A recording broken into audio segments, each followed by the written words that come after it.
October 9th, 1965, a 14-year-old girl in a bright red anorak walks alone along a quiet canal towpath in Wakefield. She's ambushed in a dark railway underpass, stabbed 5 times from behind. One blade pierces her heart. She staggers out, collapses on the cold stone steps, and bleeds to death in minutes. No sexual assault, no weapon ever recovered, no clear motive. A massive manhunt follows. A man is charged, but then acquitted. The case goes cold for decades, but the killer, he wasn't finished. He went on to rape and murder again. This is the story of Elsie Frost. Welcome to Crimes That Haunt Us. We release a new case every Sunday at 6 p.m, so hit subscribe and don't miss the next one. And let me know your thoughts on this case in the comments. I'd love to hear what you think.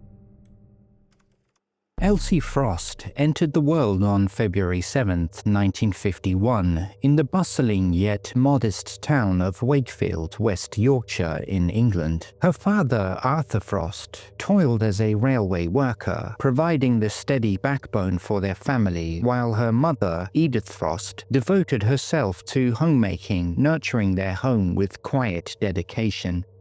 Elsie was the middle child in this close-knit, working-class family, sandwiched between her older sister Anne, who was about 4 years her senior, and her younger brother Colin, who was 8 years younger. Their home was a semi-detached haven at 87 Manor Hague Road in the Lupset area of Wakefield, a modest industrial town nestled in the West Riding of Yorkshire, constructed on the city's edge in the waning days of the Second World War. The Frosts took immense pride in their new abode, a symbol of stability amid the era's hardships. Arthur himself planted a golden privet hedge that, to this day, borders the front garden, standing sentinel beside a solitary climbing pink rose, as if frozen in time. By all accounts, Elsie's early years unfolded in a tapestry of happiness and unremarkable normalcy, far removed from the darkness that would later engulf her. Growing up in a Britain still grappling with the rationing and the arduous task of rebuilding after the war, Elsie's childhood was nonetheless filled with simple joys of family life. There were memorable outings like a trip to London's iconic Trafalgar Square, immortalized in a photograph capturing Elsie alongside her brother Colin. Elsie was renowned for her kindness, a trait that shone through in small, everyday acts, like patiently teaching her little brother Colin how to tie his shoelaces in the warmth of their kitchen. Family members would later reminisce about a very good childhood, marked by regular gatherings and a supportive environment that fostered growth and love. As Elsie entered her early teens, she became a sixth form student at Wakefield City Girls High School. She was a bright, diligent pupil, handpicked to become the next head girl, a prestigious role signifying leadership and honor within the school community. Described as very, very pretty, she was popular yet inherently quiet, maintaining a close circle of good friends while indulging in the typical pursuits of teenage life.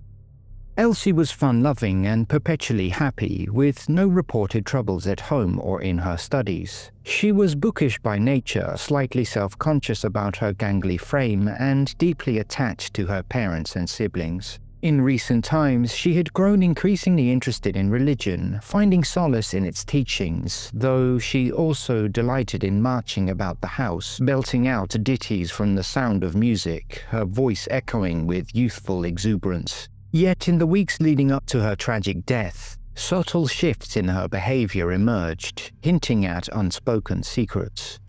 She stayed out later than usual one night at the youth club, lingering in the company of friends or perhaps something more. On another occasion, while staying at a friend's house, she got dressed up to go out, possibly to meet someone, though this was never confirmed or substantiated. Family members couldn't help but speculate that this might point to a secret boyfriend, but no concrete evidence ever surfaced to support such a notion. Then came the fateful day, October 9th, 1965. It was a mild autumn Saturday in Wakefield, the air crisp with the promise of falling leaves. Elsie shared lunch at home with her family, including her sister Anne and her brother, before bidding goodbye to her father, Arthur, shortly afterward.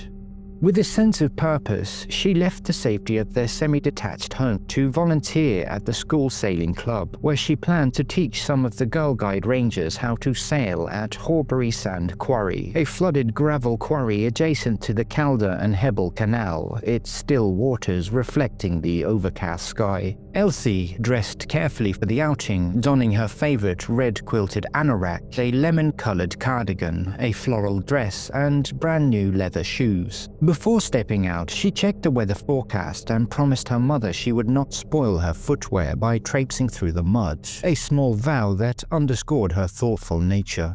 Arthur, who had worked grueling night shifts on the railways, had refused to give Elsie a lift home that day, citing his need for a nap before his next shift.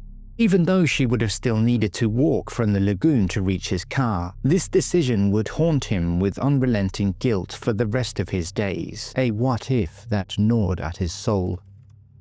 From approximately 1 p.m. to 3:50 p.m., Elsie arrived at the lagoon with her friends for the sailing club activity. She dutifully instructed the Girl Guide rangers in sailing techniques, her kindness and patience on full display amid the watery expanse of the old, water-filled gravel pit, a popular spot among the area's youth for recreation and adventure. After the session, she helped moor the boat securely before setting off for home, her day seemingly winding down without incident. At 3:50 p.m., Elsie departed the lagoon, choosing a slightly different route home to Lupsep via the canal towpath. This deviation might have been to avoid a partially flooded tunnel, ensuring she kept her shoes clean as promised to her mother. Police would later scrutinize this choice, questioning whether she had planned to meet somebody, perhaps that elusive secret boyfriend. One of Elsie's friends would confide to investigators that she felt Elsie may have dressed up to meet someone, though this line of inquiry ultimately led nowhere, dissolving into the ether of unanswered questions. Between approximately 4 p.m. to 4:12 p.m., as she passed through a dimly lit underpass beneath the railway line between Wakefield Kirkgate Station and Horbury, near Monkton Road off the canal towpath, Elsie was savagely ambushed from behind. In a frenzied attack, she was stabbed 5 times, twice in the head, once in the right hand, a desperate defensive wound that spoke of a final struggle, and twice in the back, with one fatal puncture piercing her heart.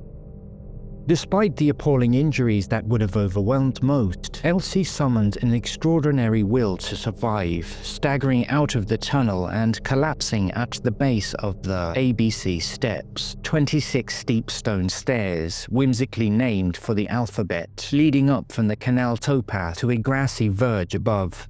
She made it only as far as the bottom 2 steps, her strength ebbing away in the fading light. At around 4:15 p.m., her body was discovered by a man named Mr. Thomas Brown, who was out walking his dog with his 2 young children. At first glance, he mistook the scene for an accident, thinking she had simply slipped, and he began calling out to her in concern. But as he drew closer, the grim reality unfolded. A large pooling of blood surrounded her, confirming the unthinkable. She was dead. Her crumpled body lay face down, her left arm draped on the bottom step, her legs bent in a semi-fetal position, blood soaking the ripped red anorak she wore. Mr. Thomas Brown had also noticed a boy of about 14 on the bridge above, wielding a camera, a detail he dutifully reported to police. This boy would later come forward with his camera film after seeing police appeals, handing it over for analysis. Scotland Yard would meticulously inspect the printed photos, which primarily depicted the lagoon and a nearby golf course, but they confirmed nothing of value was discovered in the prints, another dead end in the mounting frustration. Soon after this horrific discovery, Gerald Burton, also 14, was out cycling with a friend nearby when the piercing shriek of sirens shattered their innocent play. The pair raced alongside the railway embankment and arrived at the ABC steps, where they beheld Elsie lying face down, encircled by policemen. There was no evidence of sexual assault on Elsie, and the murder weapon, a knife, was conspicuously absent from the scene. It was later determined by the coroner that Elsie died from shock and hemorrhage due to blood loss sometime between 3:55 p.m. and 4:15 p.m. No clear motive surfaced immediately, fueling wild early speculation from a random act of violence to Elsie unwittingly interrupting an illicit encounter, such as stumbling across two men having sex in the long grass next to the canal towpath, a perilous discovery in an era when homosexuality remained illegal until 1967. Police initiated an immediate search of the area, combing the underpass and surrounding terrain for clues, but the evening brought only deepening shadows. On that evening, officers arrived at the Frost home to deliver the devastating news, plunging the family into a vortex of shock and despair. Young Colin, just 6 years old, recalled the ominous knock on the door, the urgency of waking his father, and then watching from the upstairs window as Arthur was led away by the police, his world fracturing in an instant. Colin would be sent to stay with relatives for several weeks following the murder, shielding him from the immediate horror. He remembered seeing Elsie's face flash up on the evening news before being whisked to bed.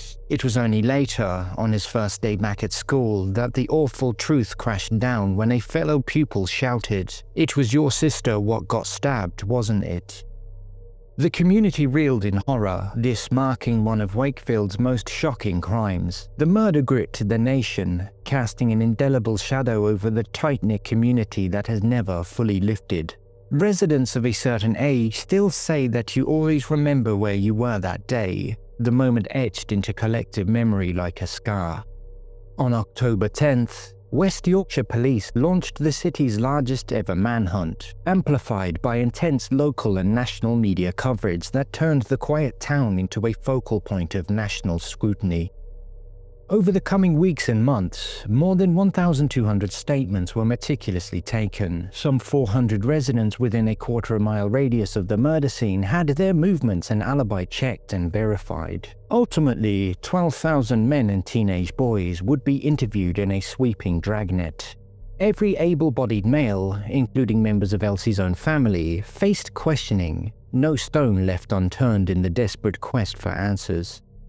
The day after the attack, David Hinchliffe, Wakefield's former Labour MP, then just a boy living nearby who spent his days around Horbury Lagoon, accidentally disturbed the scene with his dog, Sally. He had ventured down the ABC steps and encountered a lot of dried blood on the bottom stairs. Police were present, but he could walk straight down with a loose dog, calling into question the professionalism and training of the police's ability to correctly contain a scene and preserve evidence, a lapse that hinted at broader investigative shortcomings. On October 11th, police intensified their efforts in the search for the murder weapon used to kill Elsie. They described it as a heavy Bowie-type knife with a blade of at least 4.5 inches long and 3/4 of an inch wide. Police frogmen plunged into the murky depths of the River Calder, scouring for the blade, while officers on land deployed sniffer dogs to comb the scene for any trace of evidence. Part of the nearby canal was even drained in a bold attempt to uncover clues, but the murder weapon remained elusive. By the evening, Scotland Yard CID men joined forces with Wakefield and Leeds City Police, alongside the West Riding Constabulary, in a massive collaborative effort to unmask Elsie's killer. On October 12th, British Army personnel lent their might to the search, wielding mine detectors to probe waist-high grass and thicketed areas. They methodically scoured a square-mile radius around the murder scene, turning over every inch of earth in hopes of unearthing a breakthrough. By this stage, detectives had identified dozens of people who had been present in or around the vicinity of the murder. Officers traced each lead with dogged determination, interviewing witnesses and painstakingly piecing together a clearer picture of everyone's movement that fateful day. As part of this exhaustive process, police began making inquiries into local boys and men known to own knives in the area, casting a wide net over potential suspects. One such visit drew particular attention to Ian Bernard Spencer, who would later emerge as a significant person of interest in the inquiry. During the visit, detectives confiscated several knives belonging to Spencer, and he confirmed that he had been down at the quarry on the day of the murder. However, Spencer insisted that he had returned home by 3:30 p.m., a claim bolstered by his wife, who provided him with an alibi, seemingly solidifying his account. On October 13th, just 4 days after Elsie's murder, police in Wakefield received a file on Peter Pickering, who would later be dubbed the Beast of Wombwell from the Metropolitan Police's Scotland Yard, identifying him as a likely suspect in the case based on his prior criminal activities. Peter Pickering was based in Wombwell, a town near Barnsley in South Yorkshire. By this point, Pickering was already wanted for 2 serious sexual assaults on 16-year-old girls and was under active surveillance. Police kept watch on his Wombwell home, but Pickering cunningly evaded arrest by disguising himself dressed as a woman, slipping past surveillance units that failed to recognize him. For reasons that remain shrouded in mystery and investigative oversight, Pickering would never be questioned in relation to Elsie Frost's murder during the initial investigation, a missed opportunity that would echo through the years. On October 16th, police orchestrated one of the largest reconstructions of Elsie's murder in Wakefield Police's history. Some 140 people participated in the effort, with 70 police officers accompanying 70 civilians as they reenacted their actions from that day. A policewoman named Joan Bertley dressed up as Elsie, donning a red anorak to mimic her appearance and trace her final steps. Wakefield labourer Ian Bernard Spencer, whom police were beginning to scrutinise more closely, was seen on his bicycle participating in the reconstruction, his presence adding another layer to the unfolding drama. In late October, police then released an identikit image of a man described as a young man with dark curly hair, speaking with a Yorkshire accent, who had been seen on the towpath very close to the time of the murder. This elusive figure was never traced, vanishing into the annals of forgotten leads. On October 23rd, police took their pursuit to every barber in the area, armed with the identikit printout depicting the young man with dark curly hair. They quizzed each barber, asking if they recognized this man and if they had ever cut or styled his hair, hoping for a breakthrough in identification. 2 days later, on October 25th, the West Yorkshire Force returned Pickering's file to Scotland Yard with a note stating, "The file in respect of Peter Pickering was forwarded to this office, making Pickering a likely suspect. Accordingly, extensive inquiries have been made, but Pickering has not yet been traced." The force requested that the Metropolitan Police inform them if Pickering was apprehended, but this early lead was not pursued further at the time, allowing him to remain at large and potentially strike again. The following day, October 26th, Pickering then evaded a police car in a chase, this final oversight enabling him to commit further horrific crimes in the years to come. Also that day, police issued an appeal to help trace 2 men seen between the ABC Steps and Denby Dale Road between 4:15 p.m. and 4:30 p.m. on October 9th. It was believed one of the men was local, but like so many threads, this one unravelled without resolution. The inquest into Elsie's murder commenced on January 4th, 1966, poised to hear countless witness testimonies from detectives, pathologists, and those present in or around the vicinity of the murder. In the 1960s, coroner's inquests operated under markedly different rules than today. At that time, an inquest was not confined to merely establishing how, when, and where a person died. It could extend further, formally naming an individual believed to be responsible and committing them for trial if the jury deemed there was a prima facie case. This broader remit allowed the proceedings to adopt an accusatory tone that modern inquests prohibit, transforming the hearing into a quasi-trial. Within this framework, the inquest into Elsie's murder focused intensely on evidence presented by police, including material that placed Ian Bernard Spencer in the vicinity earlier on the day of the killing and confirmed his own ownership of knives. On January 7, 1966, Labourer Ian Bernard Spencer took to the stand and was rigorously quizzed for over 2 hours by the coroner. He admitted to being at the Sand Quarry on the day of Elsie's murder, but maintained that he was back at his home between 3:30 and 3:40 p.m. However, other witness testimonies contradicted his alibi, with some claiming to have seen Spencer near the bridge where Elsie was found dead closer to 4 p.m. The coroner pressed him. What would his response be if he was told a witness saw him at around 4 p.m. near the steps? Spencer reiterated that he was at home by that time with his wife and mother-in-law. He told the coroner that the first he had heard about the murder was the following day, and that he was worried upon learning she had been stabbed because he owned knives himself. The coroner probed further. "Why would that worry you?" To which Spencer responded, "Our family has had a lot of bad luck lately." He admitted to carrying a knife on his person to the lagoon that day and remembered thinking to himself, "It would just be my luck if I lost it." But he then confirmed that he had, in fact, still had his knife in his overalls pocket when he checked. He detailed to the court that police had seized his collection of knives, including a Gurkha's kukri flick knife which he had bought in Egypt, a sword stick, and a German bayonet in a sheath, items that painted him as a man familiar with blades. Then on January 11th, the Wakefield Inquest jury, comprising 8 men and 3 women, concluded that Elsie had been murdered by Spencer and recorded such in the Inquisition. Coroner Mr. Philip Gill committed Spencer to Leeds Prison to await his trial, a decision that thrust him into the harsh glare of suspicion. The next day, January 12th, Ian Bernard Spencer, aged 33, was brought before Leeds Assizes, charged and remanded into custody for the murder of Elsie Frost. Spencer would endure nearly 8 weeks in prison on remand, losing a noticeable amount of weight due to the crushing stress of his ordeal. Then on March 10th, Ian Bernard Spencer was acquitted of Elsie's murder when the prosecution at Leeds Assizes offered no evidence against him.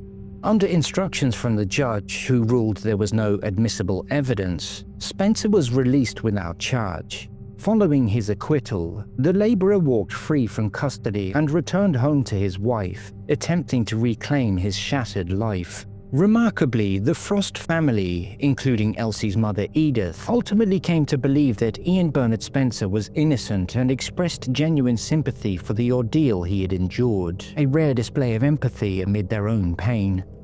Despite his exoneration, police seemed to cling to Spencer as the likely perpetrator, allowing the investigation to stall around him like a derailed train. No further arrests were ever made, and the murder weapon, motive, and definitive offender remained unidentified, cloaked in perpetual mystery.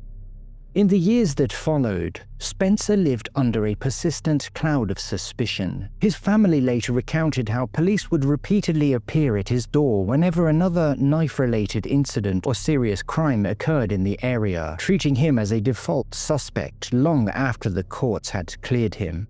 Lee Spencer, Mr. Spencer's son, would later describe how his father began making detailed notes following his arrest to account for his movements at all times going forward in life, a vigilant habit born of paranoia and injustice. This sustained focus on Spencer contributed to the case languishing in limbo after his exoneration. The Frost family endeavoured to move forward, but the unsolved murder clung to them like a relentless spectre, haunting their every step. Arthur, overwhelmed by grief, destroyed Elsie's birth and death certificates in a desperate bid to cope, erecting a wall of silence around the murder that he could never breach without breaking down. He continued to blame himself for not collecting Elsie that day, the guilt a constant torment until his own end. Elsie's mother, Edith, eventually found the strength to speak about it, her voice a quiet anchor for the family. Anne, then 18 at the time of her sister's death, was so profoundly traumatized that she could hardly recollect the events, her memories blurred by the fog of shock. Brother Colin was also deeply traumatized and affected and carried this trauma into his adult life. Sometime in 1966, the Beast of Wombwell, Peter Pickering, was imprisoned for multiple unrelated sexual assaults. He would be released sometime in 1972, but just mere 5 months after regaining his freedom, he unleashed a series of savage crimes in the Barnsley-Wombwell area of South Yorkshire that would shock the nation to its core. First, he abducted and raped an 18-year-old woman, holding her against her will in his van, with the victim convinced he intended to kill her. Miraculously, she survived, and he would later be convicted of this offense in March 2018. 2 weeks later, Pickering abducted 14-year-old Shirley Boldy as she was returning to school in Wombwell. He took her in his van, drove her to a secluded location, tied her up, attempted to strangle her, and then stabbed her to death. Walkers had witnessed the bound girl in the back of the van and tried to intervene when she began to scream, but Pickering fled in the van with her before committing the murder in a hidden spot. Pickering later admitted to the killing of Shirley Boldy by reason of diminished responsibility, and in the courts, he was detained under a hospital order in 1972 rather than serving a conventional prison sentence, a lenient outcome that spared him the full weight of justice. In 1988, Edith Frost passed away, never knowing who had slain her beautiful daughter, her questions carried to the grave. In 2003, Elsie's father Arthur followed, his death prompting Anne and Colin to actively seek answers. Reopening these old wounds proved a hugely difficult process for Anne and Colin, who resolved to hunt for Elsie's killer after their father's passing, a determination born from decades of suppressed anguish. Then in 2015, a BBC 5-month podcast investigation into Elsie's murder applied significant pressure on West Yorkshire Police to reopen the case on the 50th anniversary. The major investigation review team, bolstered by retired detectives, undertook a thorough review, only to discover that most of the 1965 evidence had been destroyed, including Elsie's clothing, rendering DNA testing impossible. Undeterred, they initiated 100 new inquiries based on public tips, breathing tentative life into the cold case. Police launched a fresh inquiry, codenamed Operation Plain Lake, and began scrutinizing new suspects with renewed vigor. Crucially, a new sighting from October 1965 emerged of an untraced person, a 25 to 30-year-old white man in white overalls, possibly a butcher or abattoir worker, on a black bike with a basket on the front, seen near the canal towpath where Elsie was killed. Police appealed for information on this man in 2015, but he was never traced, another phantom in the narrative. On the 27th September 2016, Peter Pickering, then aged 78, was arrested by West Yorkshire Police as part of the renewed investigation into the 1965 murder of Elsie Frost. His arrest stemmed from a cold case review that unearthed previously overlooked material linking him to Wakefield at the time of Elsie's killing, including intelligence indicating he was in the area and had been flagged as a suspect by police within days of the murder. Pickering was questioned under caution about Elsie's death before being released on police bail on the 29th of September, while inquiries pressed on. He was also declared a person of interest in the cold case investigation into the 1964 murder of 13-year-old Anne Dunwell in Maltby. Anne had been sexually assaulted, strangled, and left naked at the foot of a manure heap, a crime bearing eerie similarities that fueled suspicions.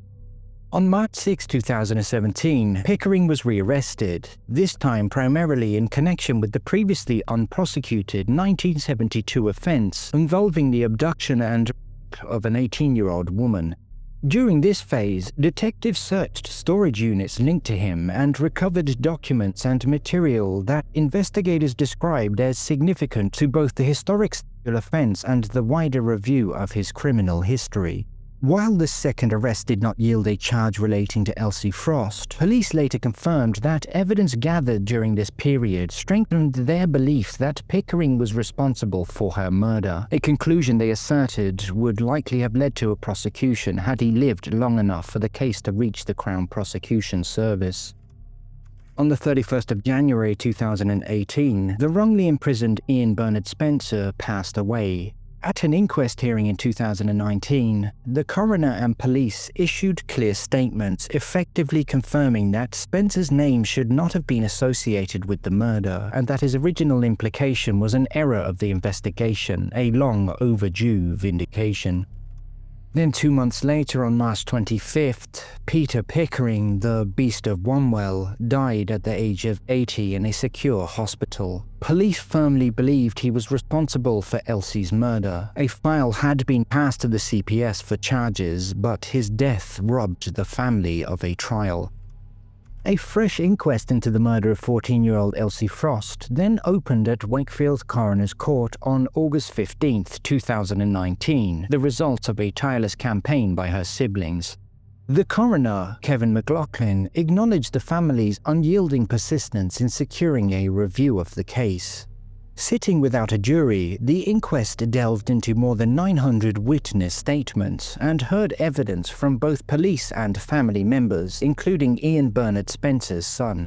The court learned that within days of Elsie's murder, a file naming Peter Pickering had been dispatched from Scotland Yard to local police, but it was returned after the officers in Wakefield failed to trace him. 2 months into the inquest, the focus then shifted to Ian Spencer, who was charged but acquitted in March 1966. After Spencer's exoneration, the case basically languished in inactivity for half a century. Evidence at the inquest detailed how Pickering went on to kidnap and rape an 18-year-old woman and to abduct, rape and murder 14-year-old Shirley Boldy in 1972. The inquest concluded on November 19th with a finding that Elsie Frost was unlawfully killed by stabbing. The coroner formally cleared Spencer of any involvement. Detective Chief Superintendent Nick Wallen informed the court that Pickering had been on the cusp of being charged before his 2018 death and that police were confident the evidence would have met the threshold for prosecution. While the ruling provided public exoneration for the Spencer family, Elsie's relatives expressed that, without a trial, full justice remained elusive, a bittersweet closure to a saga that had defined their lives. The story of Elsie Frost endures as a gripping reminder of the fragility of innocence, the perseverance of family, and the relentless quest for truth in the face of enduring darkness. Elsie was far more than a tragic footnote in a half-century-old mystery. At just 14, she was a bright, kind-hearted girl with dreams of teaching, a gentle soul who nurtured her little brother, sang joyfully around the house, and carried herself with quiet grace amid the ordinary beauty of family life. Her murder stole not only her future but also the light she brought to those who loved her most. Though justice came too late and incompletely, Elsie's memory endures in the unwavering love of her siblings, in the golden privet hedge her father planted in her name, and in every small act of kindness that echoes the girl she was, forever remembered, forever missed, forever deserving of peace. Thank you for watching and listening to Elsie's story. Please feel free to add your own thoughts, comments, and theories down below, and we'll see you next time.